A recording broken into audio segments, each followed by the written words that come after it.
नमस्कार बच्चों, आज हम लोग पढ़ेंगे समुच्चय के संघ या सम्मिलन तथा सर्वनिष्ठ पर आधारित व्यवहारिक प्रश्न। और इन प्रश्नों को हल करने के लिए हमें एक महत्वपूर्ण फॉर्मूले की आवश्यकता है। उस फॉर्मूले को सबसे पहले हम निकालते हैं कि कैसे आएगा वो फॉर्मूला।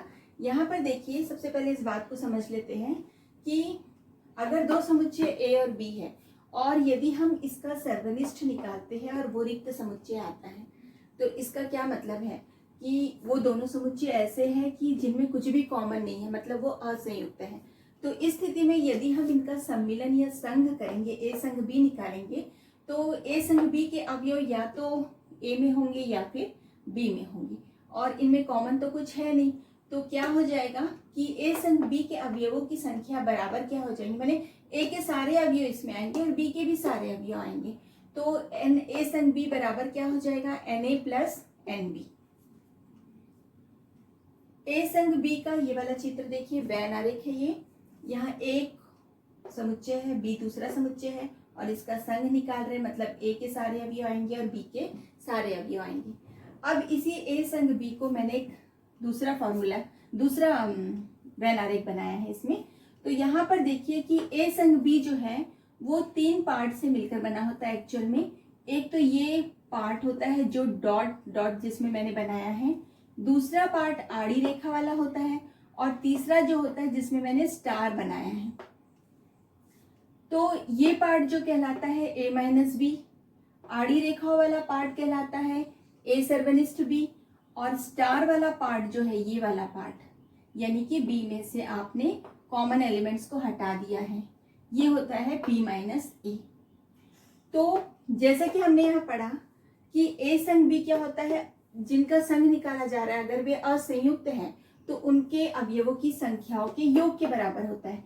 तो यहाँ ए माइनस बी के अवयवों की संख्या प्लस ए सर्वनिष्ठ बी के अवयवों की संख्या प्लस बी माइनस ए के अवयवों की संख्या, इन तीनों को प्लस करेंगे तो क्या आएगा, ए संघ बी के अवयवों की संख्या। अब यहाँ पर देखिए a माइनस बी बराबर क्या होता है, तो a माइनस बी बराबर होता है n A minus n A सर्वनिष्ठ बी। माने a में से आप कॉमन एलिमेंट्स को हटा देते हैं, कॉमन एलिमेंट्स माने a सर्वनिष्ठ b। तो यहाँ हम इसको इस प्रकार से लिख सकते हैं, प्लस क्या हो जाएगा एन ए सर्वनिष्ठ b, और यहाँ पर एन बी माइनस ए, तो ये हो जाएगा n B minus n A सर्वनिष्ठ बी। तो ये दोनों कट जाएंगे, तो ये आया n A plus n B minus n A सर्वनिष्ठ बी, ये आया एन ए संघ बी। तो ये जो है यही वह इम्पॉर्टेंट फॉर्मूला है जिसकी सहायता से हम इस एक्सरसाइज के प्रश्नों को करने जा रहे हैं, और इसकी सहायता से आप 12th के प्रायिकता वाले चैप्टर में भी उसके भी सवाल आप इससे बना सकेंगे।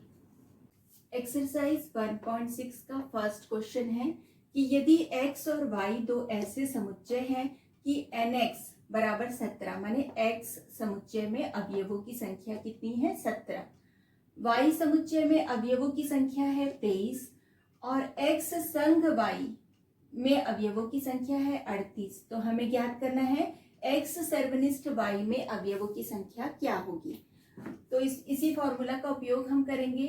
n x संघ y बराबर होगा nx plus n Y minus n X सर्वनिष्ठ y।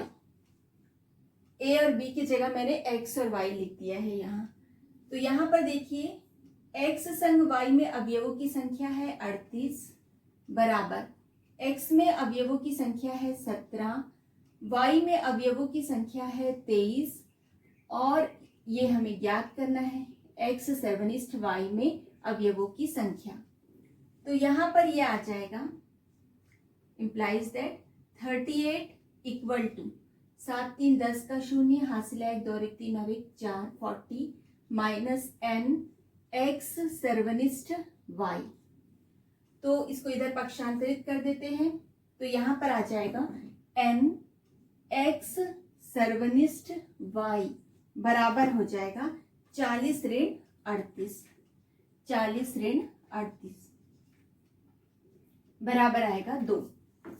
तो इस प्रकार से बच्चों आपने देखा कि हम किस तरीके से x सर्वनिष्ठ y में अवयवों की संख्या को निकाले हैं। फॉर्मूला वही जो अभी आपने पढ़ा, उसकी सहायता से हमने निकाल लिया।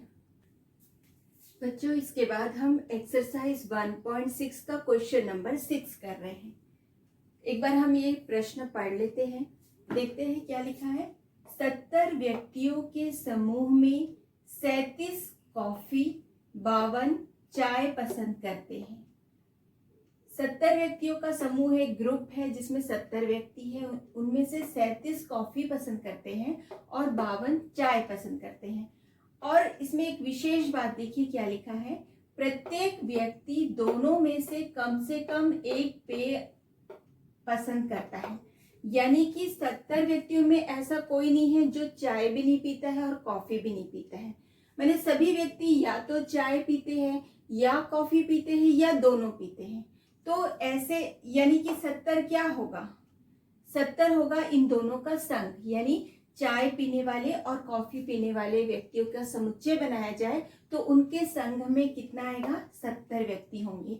तो हमें क्या निकालना है, देखिए कितने व्यक्ति कॉफी और चाय दोनों पसंद करते हैं। माने यहाँ पर चित्र में देखिए कि यदि ए जो है वो कॉफी पसंद करने वाले व्यक्तियों का समुच्चय है और बी जो है वो चाय पसंद करने वाले व्यक्तियों का समुच्चय है, तो हमको निकालना है ऐसे व्यक्तियों की संख्या जो चाय और कॉफी दोनों पसंद करते हैं, माने कॉमन पार्ट। यानी कि आपको ए सर्वनिष्ठ बी में कितने अवयव है वो आपको निकालना है। तो यहां से हल शुरू करते हैं। मान लो कॉफी पसंद करने वाले व्यक्तियों का समुच्चय ए है तथा चाय पसंद करने वाले व्यक्तियों का समुच्चय बी है। तो हम ये देखते हैं कि कितने व्यक्ति कॉफी पसंद करते हैं, तो 37 व्यक्ति करते हैं। यानी कि कॉफी पसंद करने वालों का समुच्चय ए है तो समुच्चय ए में अवयवों की संख्या हो जाएगी 37। और चाय पसंद करने वाले व्यक्तियों का समुच्चय है बी, तो बी में अवयवों की संख्या होगी 52।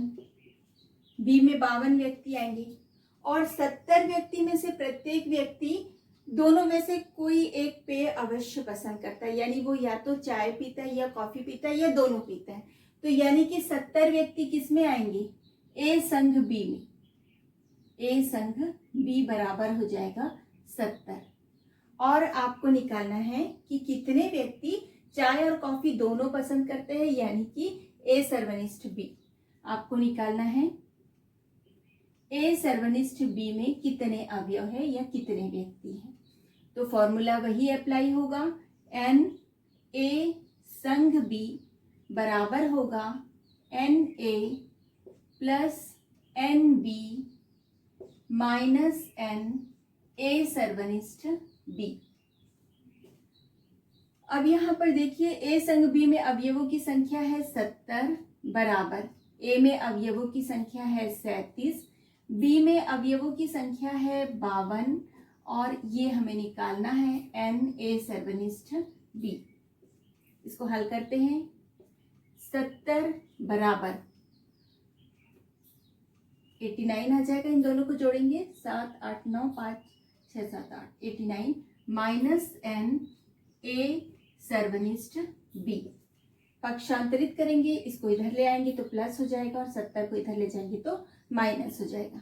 यानी कि हम निकाल रहे हैं एन ए सर्वनिष्ठ बी बराबर हो जाएगा 89 माइनस 70 बराबर कितना आ जाएगा, देखिए 19 आ रहा है। यानी कि चाय और कॉफी दोनों पसंद करने वाले व्यक्तियों की संख्या होगी 19। तो हम यहाँ लिख देते हैं चाय और कॉफी दोनों पसंद करने वाले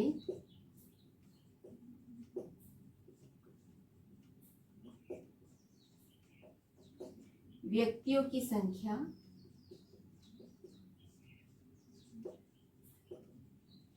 19 होगी। तो बच्चों आशा है आपको ये समझ में आया होगा।